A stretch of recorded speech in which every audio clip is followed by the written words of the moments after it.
Bugun mana xudo xolasa Koreyani til kursiga navbatdagi vizamiz chiqdi. Juda ham quvonchli bo'ldi.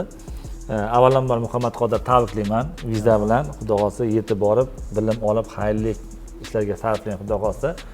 Muhammad Qodir o'zingiz haqingizda obunachilarimizni tanishtirsangiz. Men Egamberdiyev Muhammad Qodir, Toshkent viloyati Ohangaron tumanidanman. Yoshim 21da. Judayam zo'r. Aziya Konsultga qachon hujjat topshirdingiz va vizangiz qachon chiqdi?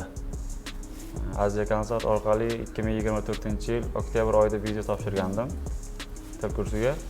Mana inshaalloh 2025-yil mart oyida vizam chiqdi. Bitta savolim bor. Nima uchun Muhammad Qodir Koreyaga topshirdingiz? Mana Germaniyaga emas, Latviyaga emas, yo bir Polshaga emas, nimaga Koreya? O'qish tizimi yaxshiroq. O'sha o'qishni bitirib, o'zimga shaxsiy biznesimni ochmoqchiman. Shularni ish o'rni bilan ta'minlamoqchiman. Zo'r, juda ham zo'r. Juda ham zo'r. Qarang, sizda men til kursiga topshiryapsiz, ha? Topigingiz bormi yo alisiz bormi yoki yo'qmi? Topik birim bor. Aha. Endi Koreyaga borib, bundan katta natijaga erishish niyatim ham bor.